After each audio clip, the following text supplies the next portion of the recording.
तो कैसे हैं आप सभी। मैं आशीष जैन, एक सर्टिफाइड योगा वेलनेस इंस्ट्रक्टर, फिर लौटा हूँ एक नए वीडियो में, जहां हम बात करने वाले हैं कुछ ऐसे योगासन्स की जो कि मदद करेंगे आपको अपना वेट लॉस करने में। बढ़ती उम्र के साथ हम सभी की लाइफ सेडेंटरी होती जाती है, यानी कि हम लोग एक्टिव नहीं रहते हैं, एक्सरसाइज का टाइम हम लोगों को नहीं मिल पाता है। ऑफिस में जाते ही 8-10 घंटे बस एक डेस्क पे हमारा काम रहता है और इसी के कारण कई सारी बीमारियां हमारे को लग जाती है। लेकिन सबसे बड़ी परेशानी जो कि बहुत ही नॉर्मल है वो है मोटापा, यानी बढ़ता हुआ वज़न, बढ़ता हुआ फैट। अब लोग इससे परेशान तो हैं, लेकिन इसका समाधान वो कर नहीं पाते हैं बड़ी आसानी से। तो मैं आज आपको बताने वाला हूँ कुछ योगा आसन्स जो कि आपको डेली करने हैं। थोड़ा थोड़ा टाइम 15-20 मिनट सुबह अपने मॉर्निंग का निकालिए और इन योगा आसन्स को करिए।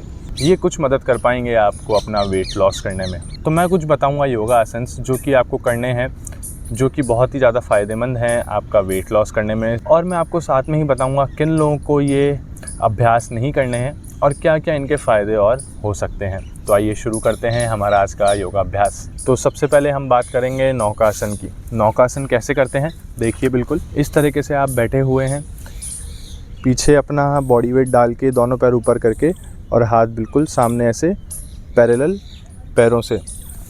अब आपको क्या करना है कि आपको इस पोजीशन में शुरू में, जैसे कि हम बिगनर हैं तो 5 सेकंड होल्ड कीजिए। उसके बाद जैसे जैसे आपका स्टैमिना एंडोरेंस बढ़ता जाता है तो 10 सेकंड, 15 सेकंड, 20 सेकंड तक आप इसको कर सकते हैं। डेली आपको इसके कम से कम 3 से 5 सेट करने हैं, यानी कि 5-5 सेकंड होल्ड करके 5 बार। तो नौकासन करते वक्त ध्यान रखना है कि किन लोगों को नौकासन नहीं करना चाहिए। प्रेग्नेंट वुमेंस को, अगर आपको हर्निया है, कोई स्पाइनल इश्यूज़ हैं, आपकी कोई एब्डोमेन सर्जरी अभी हुई है, तो आपको नौकासन नहीं करना चाहिए। नौकासन के फ़ायदे हैं कि वो आपका डाइजेशन इम्प्रूव करेगा, साथ ही साथ आपके अंदर एंडोरेंस स्टेमिना बिल्ड करेगा, जिससे आप कम थकान महसूस करने लगेंगे।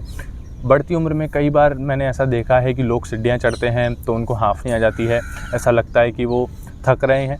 तो इन सब समस्याओं का समाधान कर सकता है नौकासन। तो आपको डेली ये करना है। इसके बाद आपको करना है भुजंगासन। भुजंगासन कैसे करते हैं, आप ऐसे ज़मीन पर उल्टे लेटे हैं, दोनों हाथ आपके बिल्कुल छाती के बराबर में होंगे, पैर आपके बिल्कुल फ्लैट ऐसे ज़मीन पर, और आप बिल्कुल ऐसे उठेंगे और ऊपर देखना है इस तरीके से। भुजंगासन बहुत ही ज़्यादा फ़ायदेमंद है। जब भी आप भुजंगासन करेंगे तो आपको महसूस होगा कि आपके एब्डोमेन में कितना बढ़िया स्ट्रेच आता है। तो इस तरीके से आपको भुजंगासन करना है डेली। वही 5 सेकंड, 10 सेकंड आप होल्ड कीजिए, 4 से 5 सेट आप भुजंगासन के कीजिए। तो भुजंगासन किनको नहीं करना है, जिनके सीवियर बैक पेन रहता है, जिनके अल्सर है, हर्निया की प्रॉब्लम अगर आपको है, और प्रेग्नेंट वुमेंस को भी भुजंगासन को अवॉइड करना चाहिए। लेकिन भुजंगासन बहुत ही ज़्यादा फ़ायदेमंद है आपके एब्डोमिनल स्ट्रेच के लिए, और साथ ही साथ ये हेल्प करता है आपके डाइजेशन को इम्प्रूव करने के लिए भी। पॉस्चर आपका इम्प्रूव करेगा, आपके लंग्स के लिए बहुत ज़्यादा असरदार ये आसन है, क्योंकि जैसे ही आप भुजंगासन की पोजीशन में आते हैं आपके लंग्स एकदम वाइडन होते हैं, जो कि हमारी ब्रीदिंग कैपेसिटी को बढ़ाते हैं, जिससे हम ज़्यादा से ज़्यादा ऑक्सीजन इनहेल कर पाएंगे। तो हम चलते हैं हमारे अगले आसन पर अब, जिसका नाम है सेतुबंद आसन। कैसे करते हैं सेतुबंद आसन को, बिल्कुल इस तरीके से आप बैठे हुए हैं और आप यहाँ पर लेट जाइए। दोनों हाथों से आप अपने एंकल्स को पकड़ लीजिए। अगर कई लोग एंकल्स नहीं पकड़ पाते हैं इस तरीके से, तो वो हाथों को ऐसे साइड में ज़मीन पर भी रख सकते हैं।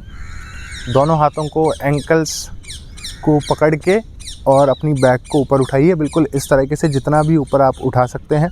कई लोग इतना ही उठा पाएंगे तो वो कोई दिक्कत नहीं है, जितना ऊपर आप उठा सकते हैं उतना ऊपर उठाइए और यहाँ पे 5 से 7 सेकंड होल्ड कीजिए और वापस डाउन।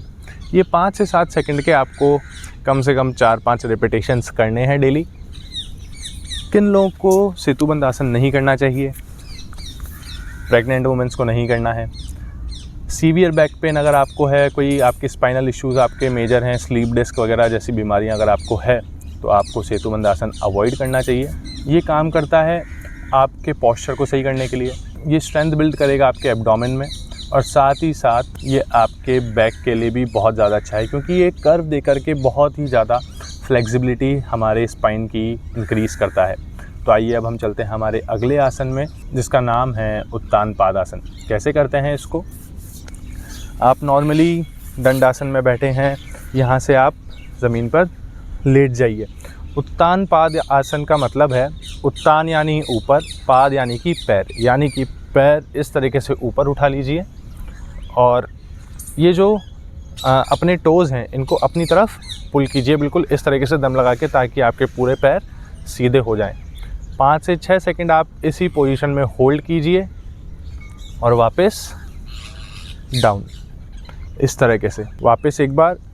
इस एक्सरसाइज को आपको 3 से 4 बार रिपीट करना है। ये एक्सरसाइज काम करती है हमारे एब्डोमेन को स्ट्रेंथन करने में। आप जब ये एक्सरसाइज करेंगे तब आपको महसूस होगा कि पूरा जो ज़ोर है वो आपके पीछे हैमस्ट्रिंग पे, काफ पे, पेट पर आ रहा है, जो कि बहुत ही ज़्यादा असरदार है हमारा फ़ैट लॉस करने के लिए। अगर आपकी एब्डोमिनल सर्जरी हुई है अभी ही कुछ ही दिनों में, अगर आपको सीवियर बैक इश्यूज़ हैं, प्रेग्नेंट वुमेंस को ये सब नहीं करना चाहिए। इसके फ़ायदे हैं कि ब्लड सर्कुलेशन बहुत ज़्यादा इम्प्रूव करता है आपके शरीर के अंदर। साथ ही साथ ये आपके थाइस और काफ, हमारी वेस्ट के फ़ैट को भी बहुत कम करने में कारगर साबित हो सकता है। तो अब जो हमारा अगला आसन है वो है फलक आसन, यानी कि प्लैंक पोज भी इसको कहा जाता है। कैसे करते हैं? एल्बो के सहारे आप इस तरीके से ज़मीन पर लेटे हुए हैं और यहाँ पे आपको उठना है। ध्यान रखना है कि आपका पोस्चर ऐसे नहीं होना चाहिए, हिप्स बिल्कुल आपकी बॉडी की लाइन में ही होने चाहिए, बिल्कुल इस तरीके से, गर्दन आपकी सामने।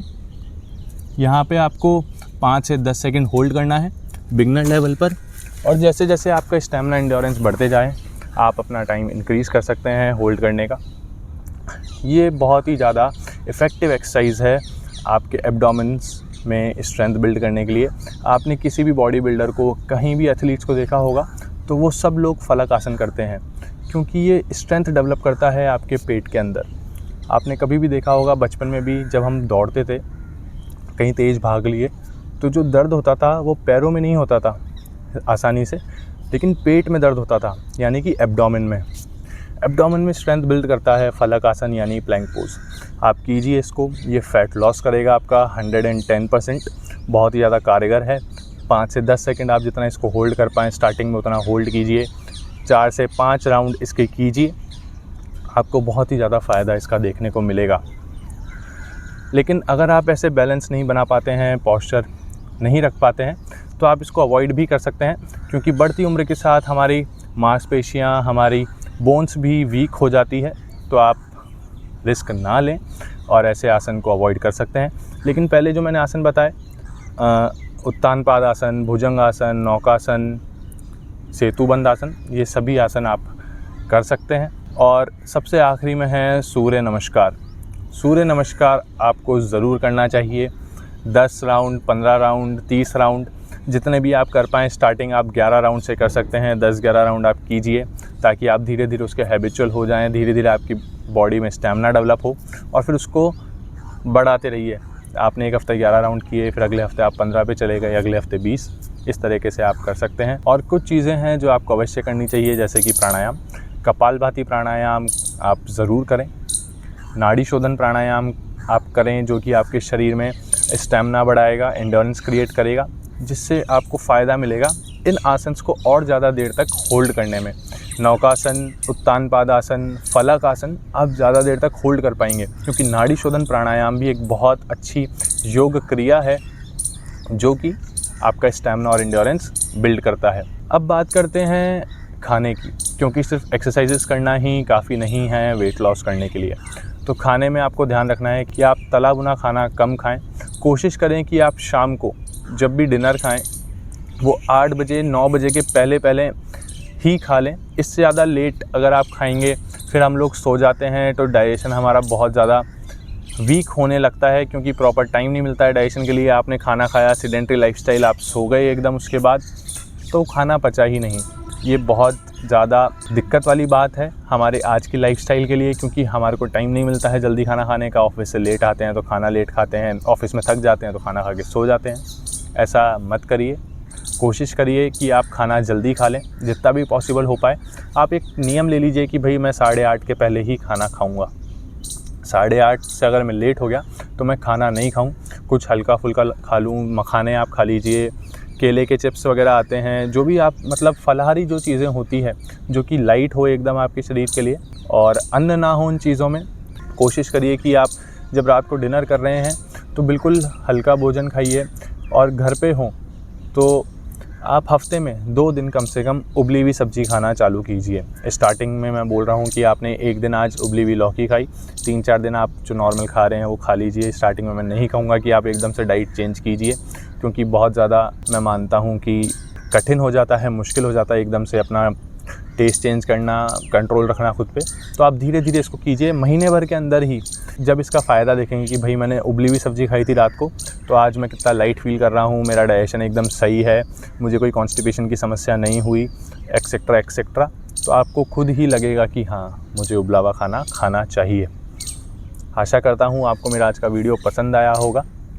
लाइक कीजिए मेरे वीडियो को, सब्सक्राइब कीजिए मेरे चैनल को, और जितना हो सके उतना ज़्यादा शेयर कीजिए इसको, ताकि इस वीडियो के माध्यम से लोग स्वस्थ रहने के लिए प्रेरित हो पाएँ। नमस्कार, मैं आशीष जैन फिर मिलूँगा एक अगले वीडियो में, जहाँ हम बात करेंगे स्वस्थ रहने की। तब तक खुश रहें, स्वस्थ रहें।